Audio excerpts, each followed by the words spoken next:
Most people don't lace up their running shoes expecting them to lead to a Buddhist monastery in Nepal. Today's guest certainly didn't. He started meditating for a pretty practical reason. It was assigned to him in class. And then he found that it was actually starting to help his performance as a track athlete, giving him better focus, better presence, and he became a better racer. But somewhere along the way, meditation stopped being just another tool for competition. It became a doorway into psychology, into questions about the mind, into Buddhist philosophy, and eventually into living for months inside monasteries in Nepal. It's funny how life works. Sometimes you think you're training your body, but you're really beginning to transform your mind. Today, we're talking about meditation, psychology, Buddhist philosophy, compassion, and what the West often misunderstands about Buddhism. Also, about how one simple practice changed the direction for an entire life. So grab your cup of tea, but put it in a travel mug. Let's get comfortable because we may just run into Buddha. Welcome to Aligned AF, real talk for evolving souls with Yahweh Kent. Join Yahweh for honest conversations on spiritual growth, the messiness of life, and how to move through it all at a higher frequency. So grab a cup of tea and let's sail in. This is Aligned AF, and here's Yahweh. Welcome back to Aligned AF, real talk for the evolving soul. I am Yahweh. Thank you so much for joining me again today. I appreciate every single one of you out there listening. I appreciate every single one of you that has shared our content here, has reached out to me. It's really becoming a very fulfilling experience for me. And if I can be a little bit selfish, this is all about me anyway, right? So today is going to be a fun conversation. I've been looking forward to it for a few weeks. Had to get through some technical difficulties here in Ashland with the internet and upload issues, but we've got a fully charged router and we're ready to go. So today, my guest is Reed Pryor. Reed graduated in 2025 with a bachelor's degree in psychology, but his journey into Buddhism didn't begin in a classroom or even in a monastery. It began on a racetrack.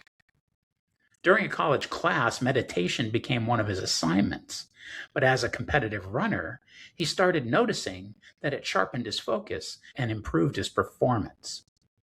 What began as a class assignment and mental training gradually became much deeper, eventually leading him to spend 9 months living, studying, and meditating in Buddhist monasteries throughout Nepal. This fall, he'll begin his master's in Buddhist Classics at Dharma Realm Buddhist University, continuing a path that started with a simple desire to become a better athlete and evolved into a lifelong exploration of the mind, compassion, and conscious living. Reed, welcome to Aligned AF. Thank you, Yahweh. I'm really grateful to be here and I'm excited for our conversation.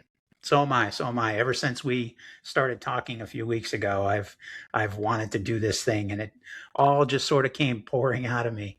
I got to tell you, when I was thinking about this conversation, the title "Running into Buddha" came out almost immediately. At first, it was just kind of a fun play on words because you're a runner, but the more I thought about it, the more I realized it's exactly what happened. You weren't searching for Buddhism. Your goal was not to become a monk. You were trying to become a better runner. And somewhere along the way, you ran into Buddha, hence the title of our show. That's right. It's really interesting. Even when I went to Nepal and I had the plan to go and live at Buddhist monasteries for 9 months, I was still mostly interested in meditation. And meditation somewhat divorced from its original Buddhist context, which is kind of unthinkable for me to say, even looking back on that now, that I was somehow going to go to an Asian country and live at Buddhist monasteries and not somehow be influenced by Buddhism. Of course, I knew I would, but the journey took on a very different flavor once I was actually there. Yeah, I can imagine being saturated in the culture.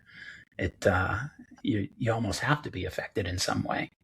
So before we get too far into that, let's start off with a little bit about yourself, like your family life. What was it like growing up in Oregon?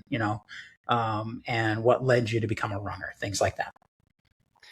Yeah, so I was born and raised in Ashland, Oregon. It's a small town in Southern Oregon, and I was raised by two very amazing people, a very loving family, and my dad has been a runner for most of his life, and he was running marathons when I was a kid, and Wow. I always wanted to be like him, of course. So I started running when I was in middle school, and it caught on. I was good at it, and I liked it, and usually with those things with kids, it sticks. And then, I've always been somebody that likes to push my limits, and running is really good sport for somebody like that. So in high school, Yeah.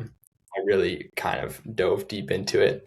And I'm also somebody who's very organized, and you might say perfectionistic, which to some degree, especially at that level, actually works pretty well for running, because you have to be, in any sport, of course, you have to be very disciplined, very organized. Yeah. And I really liked doing that with my training. So it got me some success in high school, and I was able to go and run at a college level. And that was where I kind of had this intersection of meditation and running. Yeah. Yeah. What events did you compete in? So in college, I was racing the steeplechase and the 5K in track. And then I Wow. also raced cross country in the winter. So distance. Yeah, Yeah, distance. distance. I did a little bit of, I mean, I'm not even going to come close to comparing myself to you, but I did a little bit of track in high school, and I didn't mind the short distances. I didn't mind the hurdles, but boy, you put me on cross country and I was like, forget it. That ain't happening. It's a different beast for sure. It really is. And I understand, it's funny that you were already doing something that is actually quite meditative to begin with, but not realizing maybe at the time that you were meditating while you were running already. That's right. It was really interesting. I've been home for a little bit this summer, and I was looking through some of my old stuff, and I came across this poem that I was assigned to write, maybe in, I can't remember, sixth grade or something. It's called the Found Poem. And I remember one line from it that was like, I love the meditation of 2 feet pounding on the concrete. And it was so interesting to see that, because that was probably before I even knew what meditation was. I don't know what I Yeah. meant by that word, but it really is true. And, there's certain states that you can get in running, flow like states that can feel often very much like the state of meditation, where the thoughts kind of dissolve and you're just there in the moment. And Yeah. so Yeah. I think that was probably my first experience with some kind of meditative experience. And I got to tell you, that's a pretty deep thought for a 12-year-old. Yeah, It really is. I surely did not recognize it at the time. Right. But now you can look at it and go, oh, wow, I'm kind of proud of myself. Yeah, Yeah. I was halfway there and I didn't even know it. exactly. It's Yeah. like battle. Yeah. So then you continued on through college. You were competing at the college level. And you said that it was a class that you were taking that got you into meditation in the first place. That's right. It was a positive psychology class. It's called the Science of Happiness. So positive psychology is the Western scientific study of happiness. And based on my understanding now, the way that I see it is a little bit of a westernized view of a lot of Eastern and Asian spirituality. Okay. That's put in a sort of Western scientific lens in order for people to understand or digest it better. But so I was taking that class. I was struggling a lot at the time with my running in college. It's a huge step up, not only in distance, you go from cross country in high school, you're running 5K every race, and then in college you're running 8 to 10K. So it can be double the distance. And then Wow. of course the level of competition is so much higher. The training is so much harder. And I was really struggling. Is add all of that onto, moving across the country for college. And I was struggling with the mental side of performance. I could get pretty fit, but when it came time for races, I just really didn't feel like I could access that level of fitness. There would always be something in the way, some kind of mental block. Okay. And I didn't know what to do about it. And I was assigned this task to meditate once a day for a week. And it was really transformative. And I remember just feeling like, yeah, I'm not going to stop doing this. I'm just going to keep going. And since that, there's days that I don't meditate for sure, but pretty much since the day that I was assigned that, it's become a daily habit for me. So that's pretty amazing. I've never had a course that influenced my life in such a deep way. Wow. Yeah, that's a pretty dramatic change to come from just sort of a core course, something that you had to take. Yeah. So did you find that it really did help like your overall performance? Did it show in race results and things like that? It definitely did show in race results. My sophomore year, which was when I took the course, I guess my freshman and sophomore year were, if you just go back and look at my performance history, were quite in the dumps. And, I'm not going to claim that after meditation, I was some kind of superhuman athlete or anything. It was small improvements, but I did improve on paper. I think more importantly for me, it improved my inner experience of the sport and brought me back the feeling of joy and the feeling of lightness that I had. And, I used to wake up on workout days and be so stressed out that I would be lying in bed and my heart would be pounding in the morning just because I knew I was going to have to run a workout. Yeah. And being able to conquer that was huge just for my quality of life. But, I think as for the actual mechanism that for how meditation helped my performance, it's really helpful when you're doing a super hard effort to be able to block out the negative thoughts because they are inevitable. And especially as you go further and further into hard workout or race, your mind is going to start giving you all these reasons why you should slow down or stop. Yeah. And one thing that you learn in meditation is that you are not your thoughts. Right. And there's a classic metaphor that's given of the blue sky, and that is the nature of your mind. And every thought that you have is just like a cloud. So it might be a really cloudy day and you can't see the blue sky at all. And those are those kind of days where you're just completely up in your head.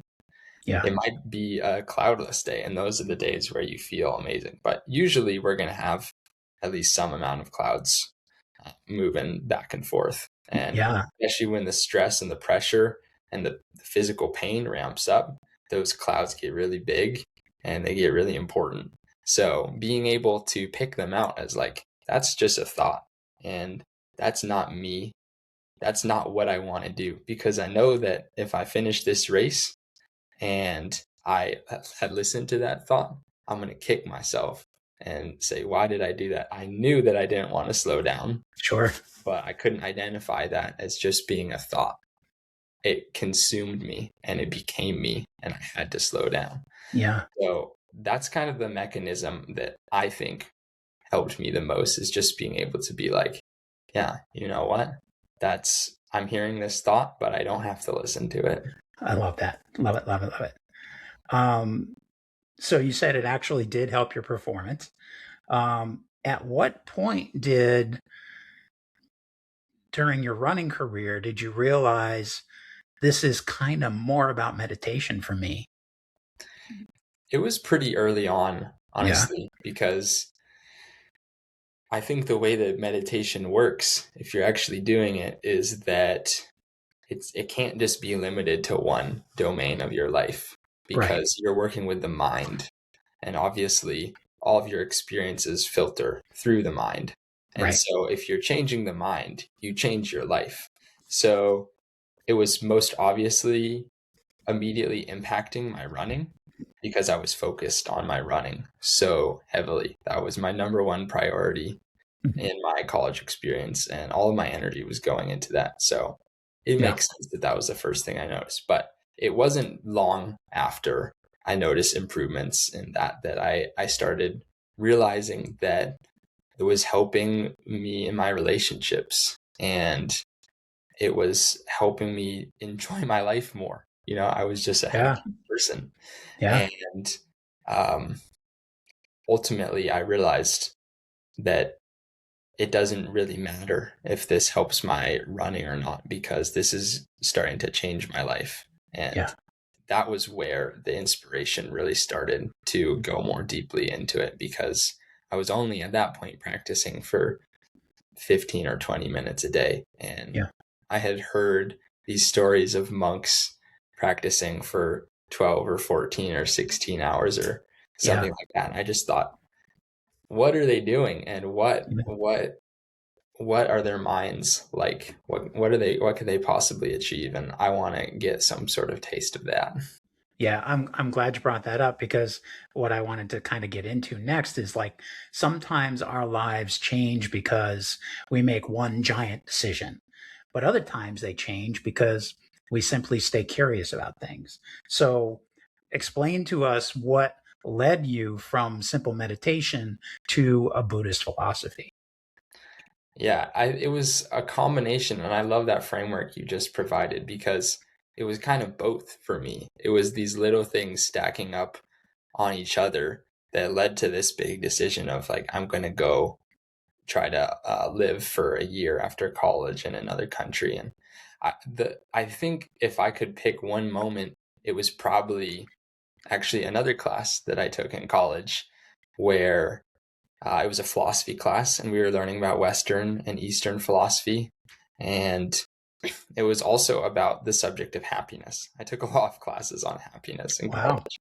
I didn't even know they offered them. I know. They're super popular. Yeah, I bet. You just got to put happiness in the title and people are going to sign up. Because a lot of college kids are not happy. No, I remember. Yeah.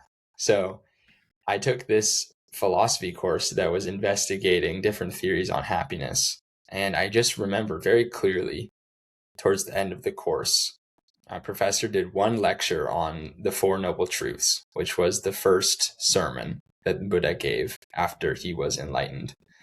And we went through it pretty quickly, but I just remember thinking in the moment and reflecting afterwards that it just made so much sense. Like, just so simple and clear and direct. Suffering exists, and the cause of suffering is clinging, and clinging to our sense of self, and meaning that we are the source of our suffering. It's inside of us. And which also means that we have control over that, and we have the solution within us too. And that was so compelling for me. I think, as somebody who's grown up in very fortunate circumstances, to be born where I was born, to have the family that I have, all of the opportunities and experiences and identities and skills that I have, I was really set up super well. And at the same time, I also felt dissatisfied often, when my running wasn't going well and other things weren't going well. And I didn't feel like I had found happiness.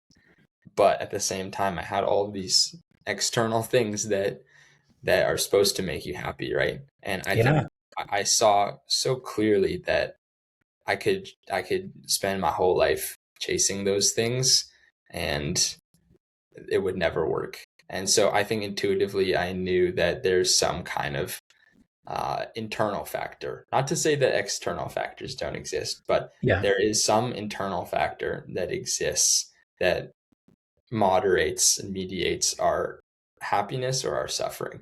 And that's essentially what I saw in the Four Noble Truths when my professor first laid those out. And after that, I just started learning more and meditating more, and everything was clicking. And it's kind of that time when you're just learning about this new world that it's like, I didn't even know this was possible. Yeah. And it was so amazing. Well, you spent so much time on those supposed tos. I love that word, supposed to. Like, I was supposed to be happy. If you looked at my life, you couldn't understand why I wasn't. And it was because those supposed tos don't come from you. They come from somewhere else. They come from everything around you.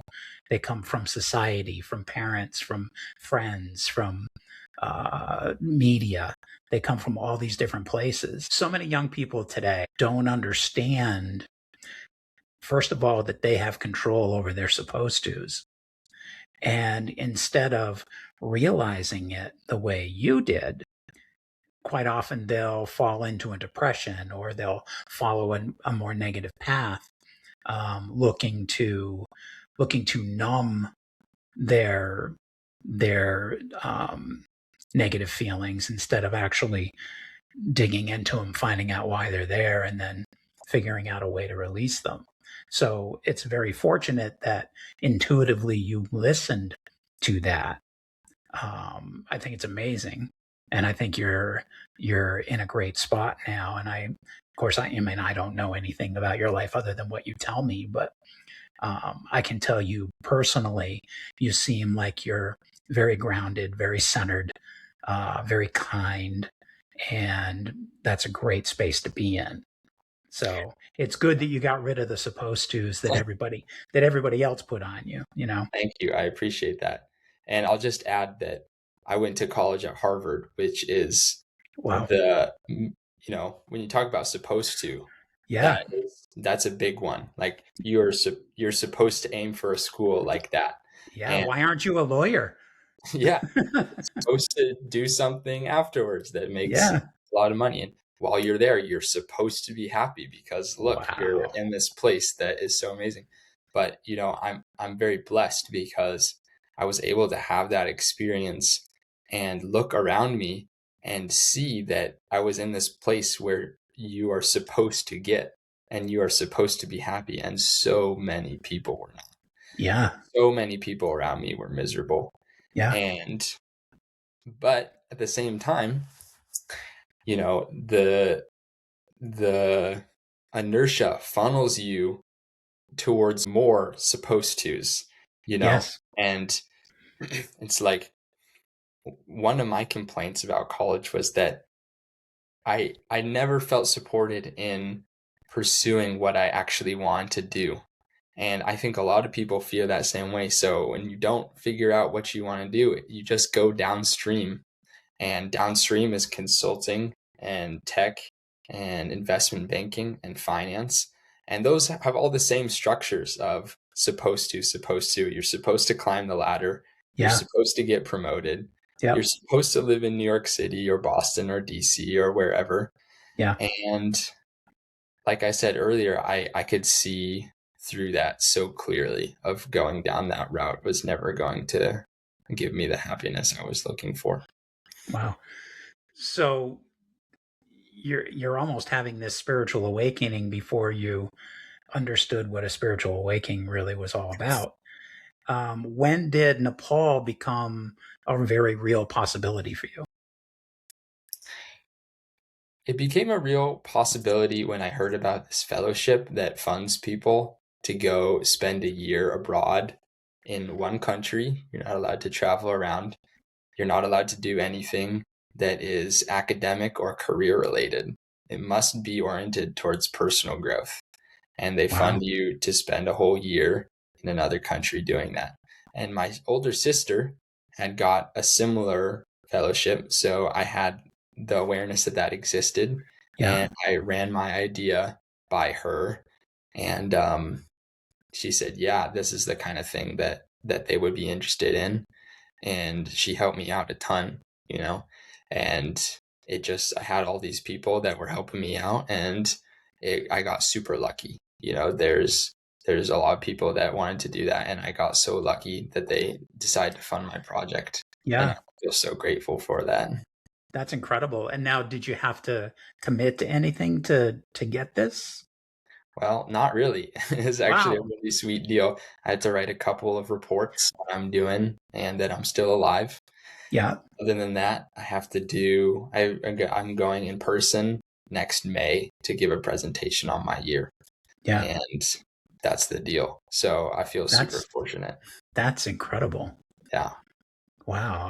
I would have jumped at that chance Yeah. 10 years I ago, did you not know? have to sell my soul. That's amazing. And one would think with a supposed to filter, one would think it's too good to be true. What's the catch? Yeah. You I know? was asking myself that a lot, but so Yeah. far I haven't found one. Well, Remains. that's good. I hope one doesn't show up, but that's incredible. That's a very fortunate experience. Wow. So now here you are, you're approved, and all of a sudden you're like, crap, I got to pack my bags for Nepal. What was that like inside your head? Man, it was weird. I think by the time I was ready to go, because I found out that I was going almost a year before I actually got on my flight. Yeah. So I think that by the time I was ready to go and pack my bags, I was so fed up with talking about it. Uh-huh. Everybody wants to know what you're doing after college, Sure. Sure. right? And so I had explained this hypothetical vision of what I was doing. And I really didn't know. I had no idea. I had a plan for the first 10 days when I got to Nepal. I was going Wow. on retreat. And then after that, I challenged myself to not have a plan because it's very difficult for me. I this will tell you something about my personality, but before I went to Nepal, I already had applied, been accepted to, and deferred a master's program in sports psychology. So I had like 3 years planned out for myself. Yeah. So it would I knew that that was a tendency that might not always get me into the best scenarios, Yeah.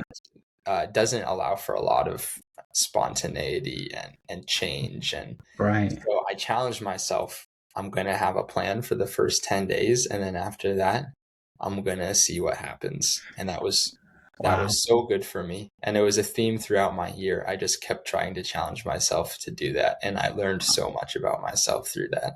That's incredible. What do I do with the other 355 days? I don't care. I'm just going to do it. Exactly. That's amazing. Yeah. What did your parents think? Now I know your mom and dad, but I don't know them well enough to assume anything about how they reacted. But now you've gone to Harvard, and I know how most societal parents would have reacted. How did they react? Well, I'm lucky because my older sister, like I said, she also went to Harvard, and after she graduated, she went to Puerto Rico and lived on a farm for a whole year. Wow. And so you talk about the supposed tos and the expectations.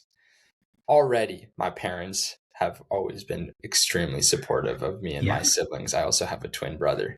Yeah. And they have always been very big on letting us follow our own paths and not pressuring. And my parents are one of the biggest, if not biggest, reasons why I was able to have this experience. Yeah. And I'm so grateful to them. But my sister really paved the way on that one. So Wow. by the time I told them about this project, my parents were like, "Oh, yeah, sounds good." Okay. Yeah. They've seen it before. Been there, done that. That's fine. They've seen it before. How did your twin brother react? He has been super interested, and we were in really good contact the whole time I was there. He also really supportive of my journey, and Wow. He's been one of the people who's most interested in hearing my thoughts and actually what I'm learning. Oftentimes when I was in Nepal and I was in contact with people back home, I got the sense that they wouldn't quite know exactly what to ask because they didn't really understand what I Sure. was doing or what I was Sure. learning. Yeah. And in some ways it's kind of this exotic experience, not to me, but maybe in other people's minds. My Hmm. brother was always very inquisitive and curious and Yeah. just want to bounce ideas off of me. And that was a Sure. really Sure. amazing experience. I hope you're enjoying today's episode. Sometimes we spend so much time talking about healing that we forget there's support available while we're doing the work. If something from today's conversation resonated with you, I'd love to walk alongside you for a while. Through truth coaching, we gently uncover the stories and beliefs that may be keeping you stuck so you can reconnect with the wisdom that's already within you. I also offer distance Reiki and Metatron Cube installations for those who feel called to experience healing from a more energetic perspective. You don't have to have everything figured out before reaching out. You don't have to be in crisis. Sometimes all you need is a conversation with someone who can help you see what you've been unable to see on your own. If you'd like to learn more, reach out to me at alignedafpodcast@gmail.com. Now, let's get back to today's conversation.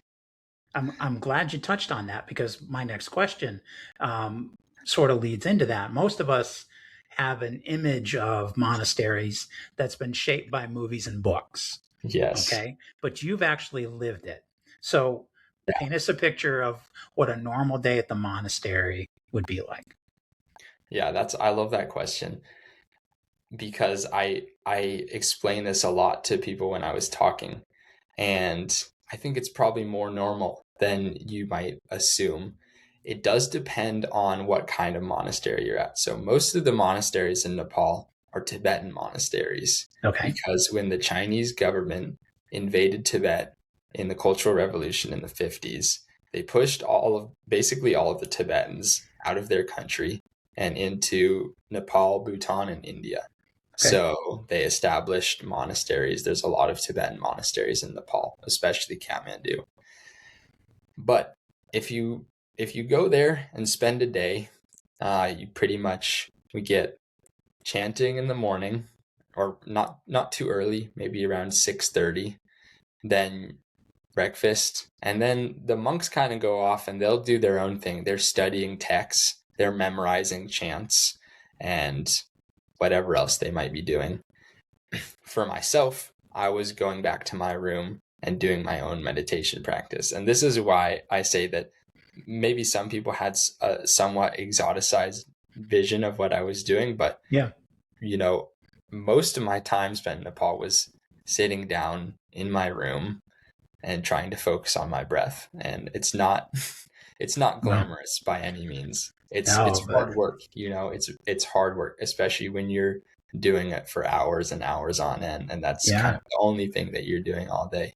And Yeah. so it's hard to kind of communicate that, but it wasn't a glamorous experience. And the other thing is that monks are just people, and I think a lot of people kind of have this vision that they might be somehow special. And a Yeah. lot of monks, they like to joke around.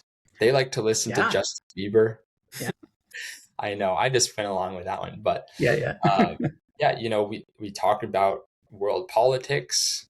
They like Wow. food. A lot of them like to eat food. So, it's like monks are just people who are living a sort of extraordinary life in a Yeah. lot of cases, but still people. And I think that's something that people might miss in their movie or book led conception of what it's like to be at a monastery. Yeah. It's interesting because before I moved out here to Ashland, I lived in the Kansas City area, and once a year the monks would come, and they would come to the Buddhist temple there, and they would have probably a week's worth of ceremonies. They would do the sand mandala and things like that. And several times I've gone to be there for the beginning of the mandala and for the breakdown of mandala, and to spend at least a few minutes just talking to them. And I was truly amazed. You walk up to 2 or 3 monks standing there, and you feel like you're stepping on holy ground. And then they go, "Selfies okay?" And you're like, "Wait, what?" And they're laughing and joking and talking about, you know, what do you do for a living? You know, that kind of stuff. It was so normal that it blew my Yeah, mind. But that's again because we're we're kind of shown the movie version, the book version, the documentary version of how they live their lives. And so it's amazing that you can verify that they're just people. absolutely. They're just people. And guess what? We're just people to them. That's That- incredible. Yeah, I love that. So, what surprised you most or what challenged you the most while you were there? I think the biggest challenge for me was I did retreat. You may have heard of Vipassana retreats, Mhm. Vipassana meditation. Okay. There's a global movement. There's a 10-day meditation courses, and they're run all around the world in the same format. They're very strict. It's no phone, no books, no writing, no speaking, no eye contact, 2 meals a day, and you're meditating for like 10 or 11 hours a day. And the challenging part about that for me was that it was going really, really well until the 7th day. And I remember them saying that, this retreat is like an open heart surgery. So you're gonna open some stuff up in order to take out what you don't want. Yeah. And on the 7th day, the progress stopped. And for me and my very outcome oriented and success oriented mind, that was a kind of a death blow. Yeah. Because Yeah. I had been feeling so good about what I was doing and, sitting for a long time, and I felt like I was following the instructions well. And then on one day, it just stopped. And I realized later that it was because I was doing the technique wrong. I realized that on the last day. Okay. But it really did get at this sense of like, I need to be doing the best. And it bothered me so much when the instructor was giving instructions for people who had moved on beyond me, and who Yeah. were at stages that were beyond me, and I had to keep working like this. And it's a very personal thing. Like I don't know if anybody else would have had that experience, but it was so true that it just revealed these deep inner tendencies of like, I need to be the best, Yeah. and I don't need to, Right. it's Right. I don't need to at all. And that's not what meditation is about. Exactly You right. know, if you're still within that framework of good meditator, bad meditator, then you're operating in the wrong kind of framework. And Exactly. that mindset is actually an obstacle Yeah. to your progress in meditation. I'm not going to say that if you get rid of that obstacle that you will become a good meditator, because then you would be back in that framework. Yes, you would. But it's true that like, if you are thinking, like, this sucks so much, like, I have to do this, meditation is so good for me, and I just can't get it, and I have to try, I have to apply myself, Yeah. then it's just not going to work. Meditation does not follow the rules that a lot of other things in our culture does. No, absolutely right. So, did you ever at any point question why you were there? Did you wake up one day and just say, the hell am I doing? Yeah, actually, that's a great question, because the one time when I did question was that very moment Yeah. where I wasn't seeing my progress anymore. And in an environment like that where there are no distractions, that you can't even go. I'm a big journaler. I Yep. journal every day, and it's very helpful for me to process my thoughts. Right. And without that, it's like everything every thought, it felt like it became 2 times as large and salient and influential. And so when it was going well, it was going really well. And I was on top of the world, and I'm thinking, oh, here I am. I'm the next Buddha. Of course, I'm just sitting there. But, and then when it went poorly, then I started thinking, what am I doing here? Like, I Yeah. should leave Nepal. I Yeah. actually had that thought. Yeah. Am I And wasting my own time as well as theirs? exactly. Yeah. And you kind of have to have this perspective of like, okay, this is not I'm not in a reasonable frame of mind right now, and I'm going to have to wait a few days in order to reassess. And of Right. course I waited a few days, and I reassessed, and I wasn't completely crazy, I found out. Yeah. Yeah. Yeah. Yeah. I'm sure you're not the first one that went through that.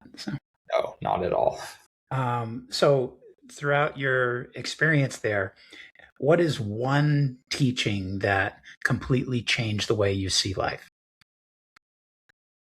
The teaching that changed the way I see life is probably, well, there's a few, but I would say the biggest one is probably the teaching on compassion. And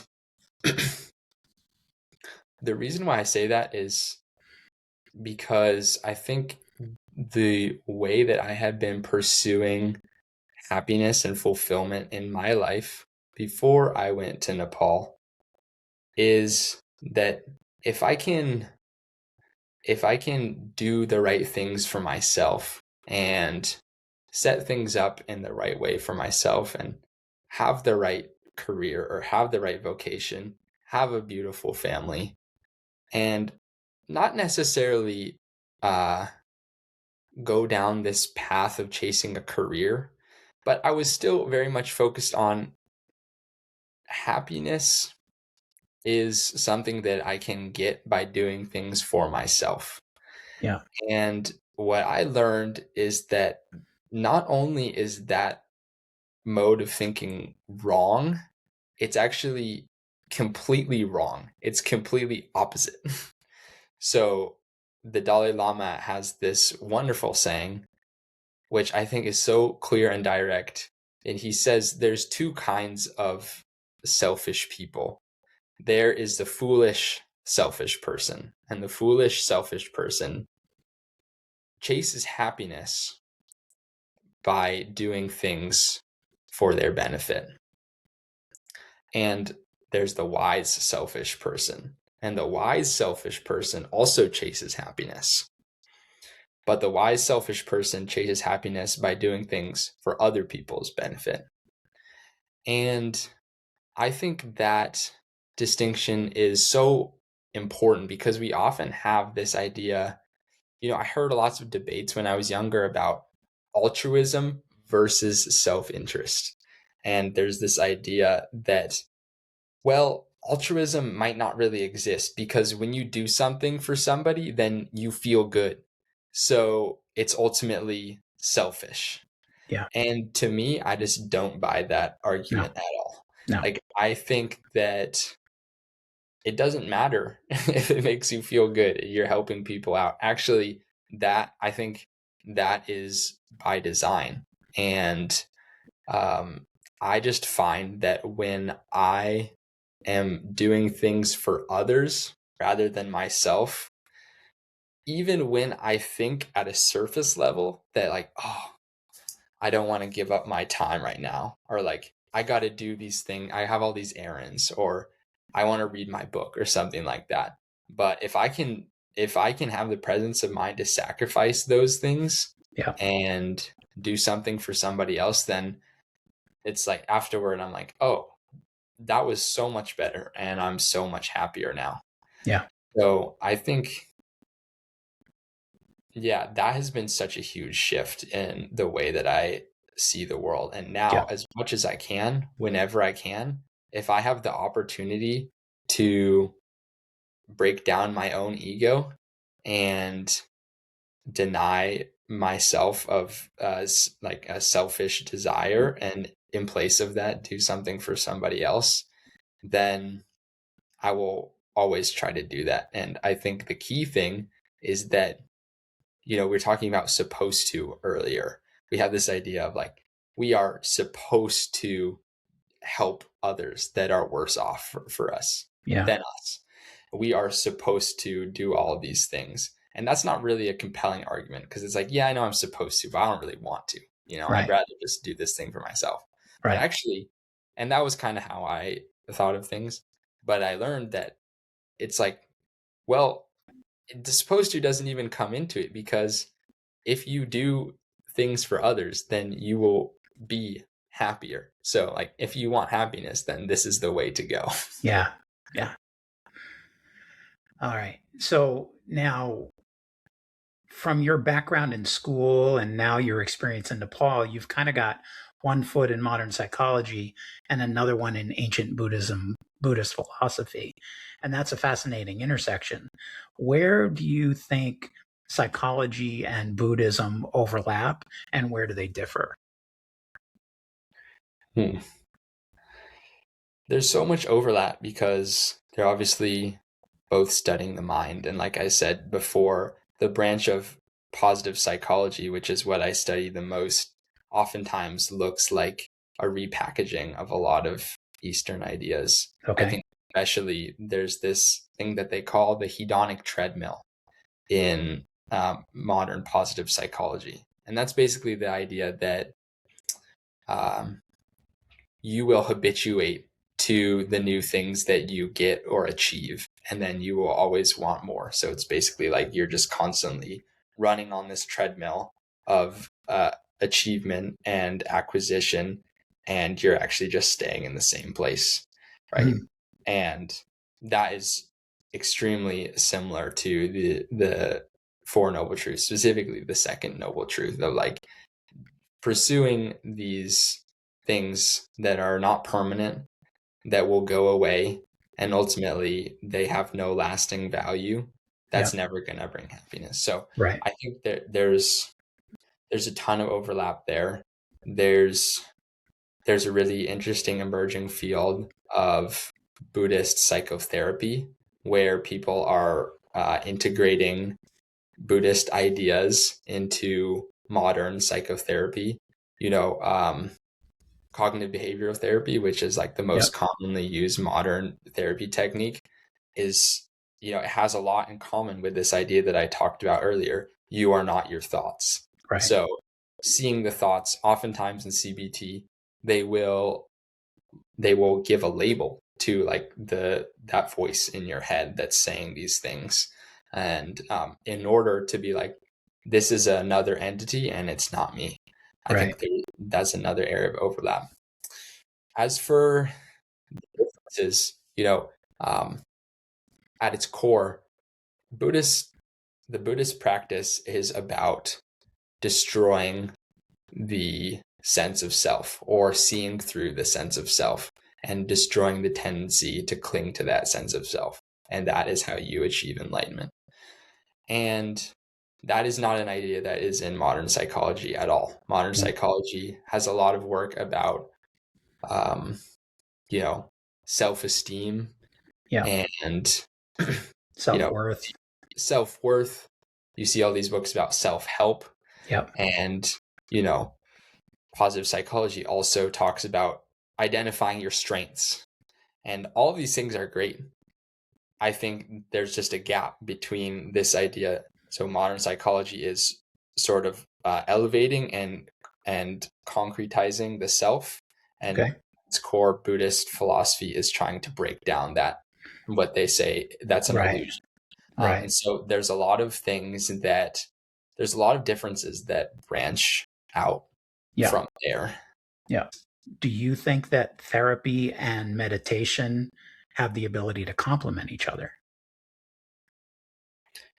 Absolutely. I think meditation has the ability to complement anything. And the reason why I say that is because there's no moment in your life that adding an awareness of the present moment will not help you. Yeah. So ultimately, meditation, that's one of the functions of meditation is, you sit for however long on a cushion. That's not really the important part. Right.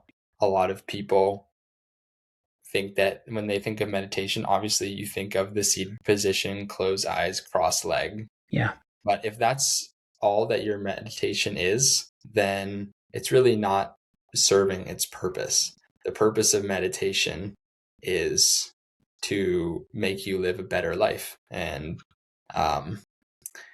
so if it's not affecting your outer life, then it's not doing its job. So Yeah. I think that in that lens, meditation and therapy absolutely go hand in hand. And especially being more aware of your thoughts and emotions, any Right. thoughts that might not be accurate, any emotions that you might not want to hold within your body and your mind, being able to identify those with your greater mindfulness that you've achieved through meditation.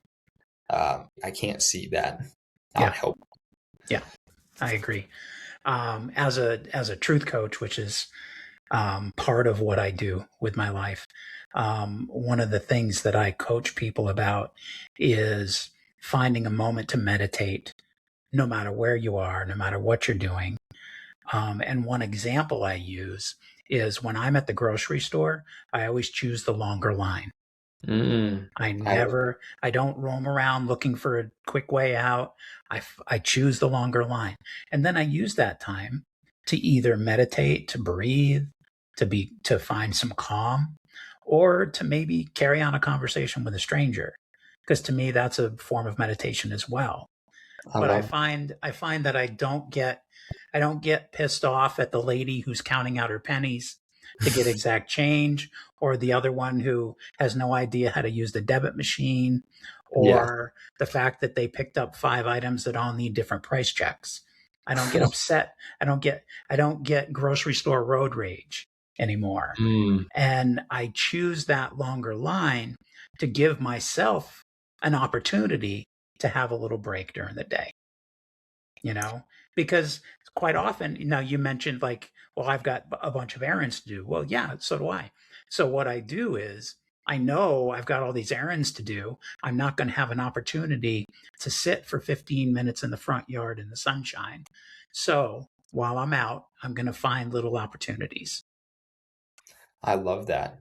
And I think what you touched on in the grocery store example is the factor of intention and really analyzing what is my intention in this moment right now. The Yeah. fact that you choose the longer line is kind of for somebody who's just intent on getting their errands done and getting home as fast as they possibly can to relax on their couch or whatever it is.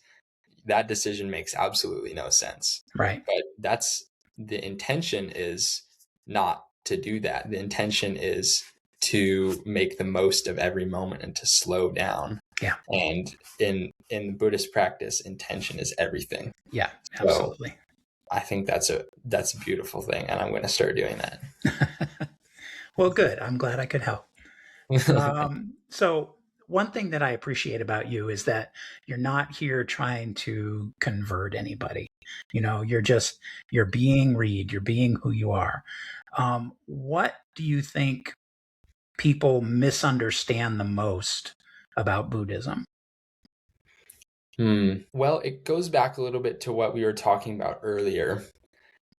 There's somewhat of a movement, especially in the US, surrounding meditation, especially, and by default, Buddhism, that this is a thing which is going to increase your happiness. Mhm. And I don't think that's necessarily wrong.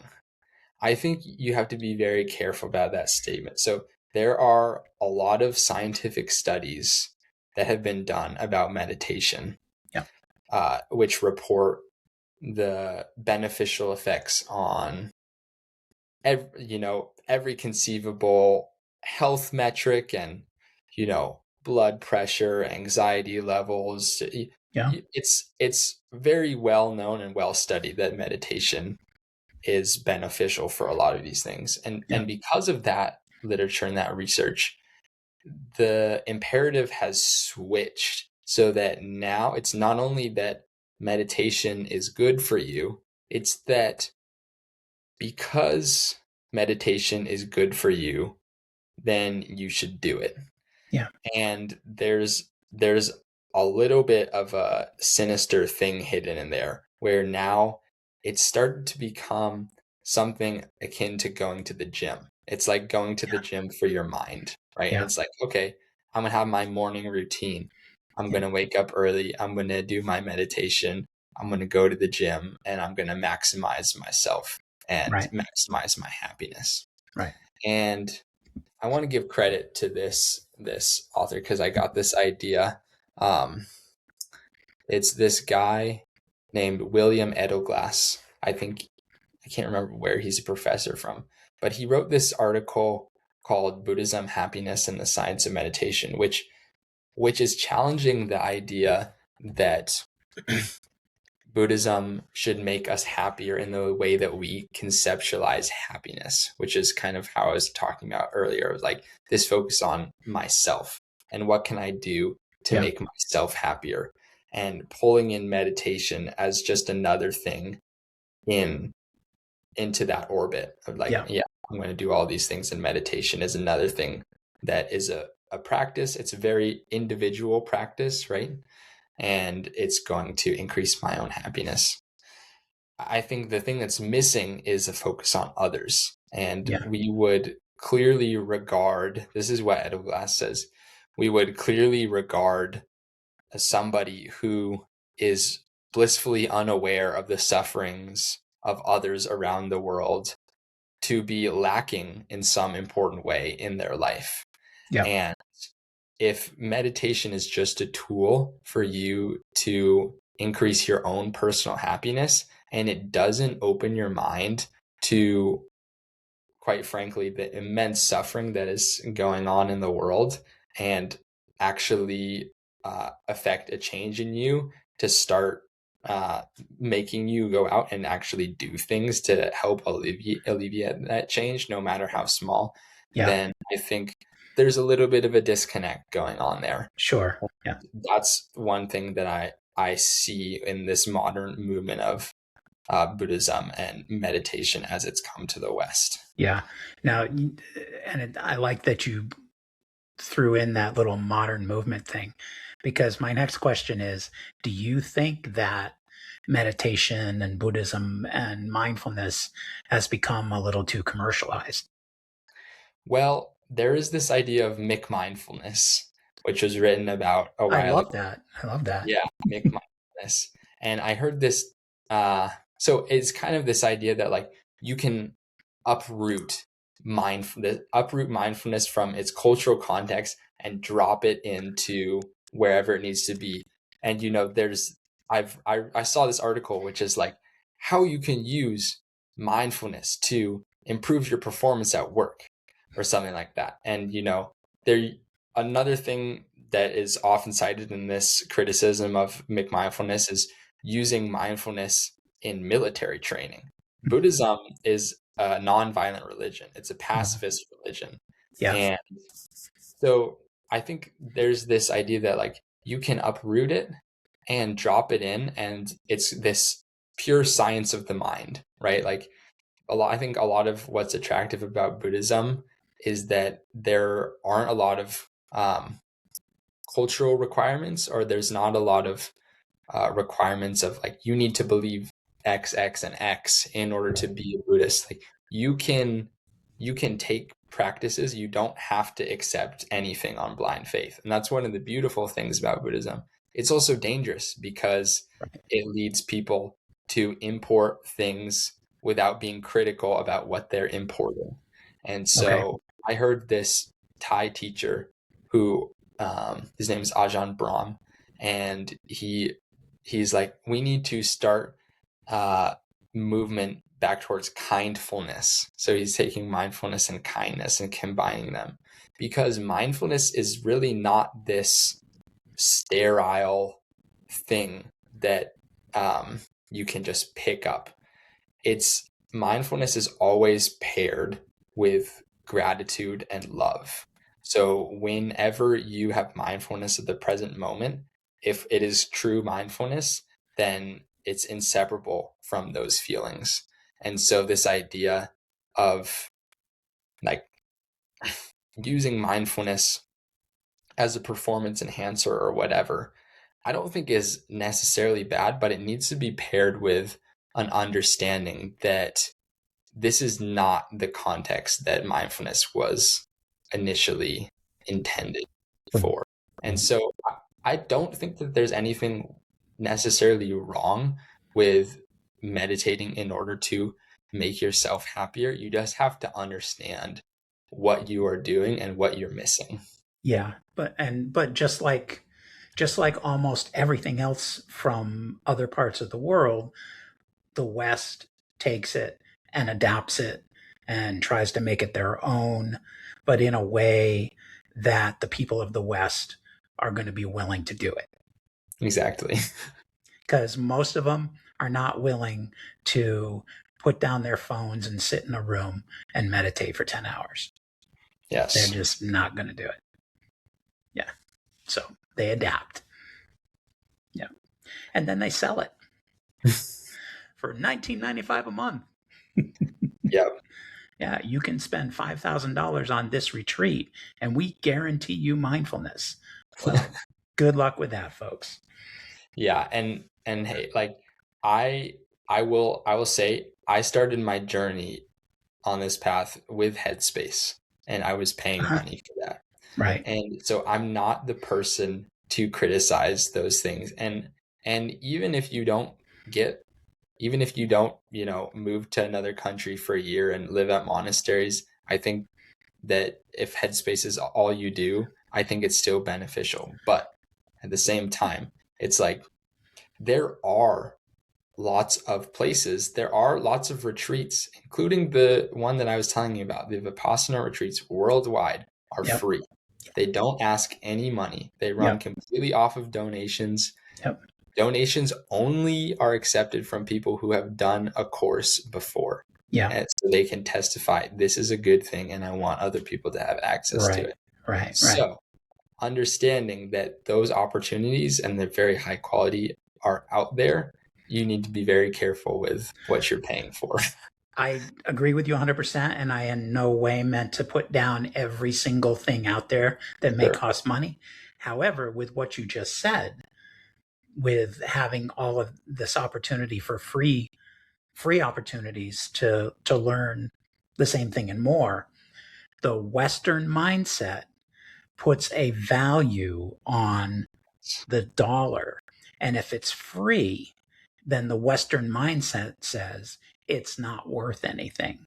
Yes. So they have to find something that they'll have to pay for it to have some sort of value to them. And it would be great if we could get rid of that mindset, because then people would find happiness a lot more easily and a lot less expensively. That's correct. And the philosophy behind those retreats being free is because the teachings are priceless. Yeah. So you cannot actually put a price on what they will do for you in your life. Right. Which I think is a beautiful opposite to this idea of commodification, and it needs to have a price in order to be worth something. Yeah. I agree. That's so you mentioned earlier that meditation has changed not just your running, not just the way you see things, not just the way you serve. It's also changed relationships in your life. how has it affected like the relationship with your family, with your parents? With my parents, I think the biggest thing that meditation and my experience has allowed me to do is just be more genuinely interested in people and their story. One experience that was really influential that I had was realizing, being in another culture, you realize pretty quickly how a lot of your personality characteristics are simply formed because of where you were born and by who you were raised. Yeah. And I also I I did some fasting while I was there, and being able to see how difficult it is to be yourself when you're hungry, it really broke down this conception of myself as this solid, stable uh, identity with all of these characteristics. And I am more able to see that they're in flux and they're a result of the changing conditions around me and the conditions that arose while I was growing up. And because of that, I feel more interested in understanding the conditions that other people were around and that were present for them and shaped them into who they are. Because if it's true for me, it's true for everybody, right? Correct. And so just being able to ask more questions and Yeah. listen more and be there. And I think for a long time when you're growing up, it's like your parents are there and they provide you with food and shelter and love, but there's not always this recognition that they are full complicated beings that Yeah. have lived a lot of life before I ever came into the picture, Yeah. and probably have a lot of important things Yeah. to tell me if I were just to ask. Yeah. And It's the so, same as you mentioned, like learning that a monk is also a person. We think yes, the same thing about our parents. exactly. That Yeah. realizing that, oh, these are actually people. Yes. Yes. And I'm not to say that I thought that my parents were these two-dimensional dummies before I left for Right. Nepal, but yeah, for them and other adults in my life, and uh, just being more interested and trying to see what are like, if somebody says something that I don't understand or I don't agree with, what were the things present in their life that caused them to believe that or to Yeah. say that? Yeah. Because they weren't born with that, right? Correct. Correct. And it's kind of like it's a cool puzzle for me to Yeah. try to get to that in a conversation. Yeah. And isn't it nice to take a beat and think that way as opposed to reacting, which is what the majority of people do? Yeah, it's so refreshing. And Yeah. um yeah, exactly, to not just automatically and reactively slap this label on somebody Yeah. when they say something Yeah. is much more pleasant way of going Yeah. about it. Yeah. That's cool because it leads into my next question, which was looking at the different ways that this whole experience has changed your life. How has it helped you deal with anxiety or anger or failure? Mm. Yeah. Well, you know, I'm just going to go back to that blue sky metaphor, because once you have that experience of the mind being the blue sky, even if you forget sometimes and the anxiety comes in and the fear, the anger comes in, Yeah. being able to remember more quickly that uh, this is not who I am, and what I am can never be corrupted. Yeah. Like this, whatever this pureness is inside of me, this blue sky, no matter what happens, it will always be there. And if I choose to, and I have the presence of mind to, I can always return back to that, Yeah. return back to this. And, I had another really influential moment. I was doing a month-long retreat, and we were eating 2 times a day and then meditating pretty much the rest of the time. Yeah. And there's really in that kind of life, there's really not much to look forward to at all.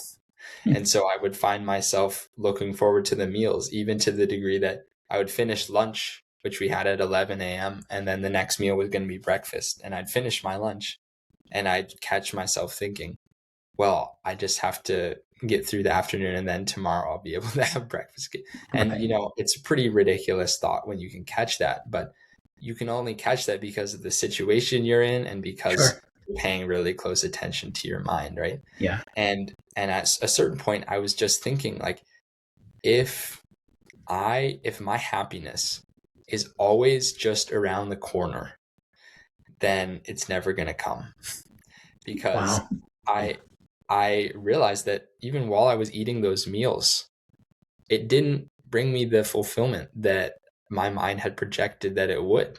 Yeah. And I kind of had this insight of, like, I do not need anything to be fulfilled and joyful in this moment.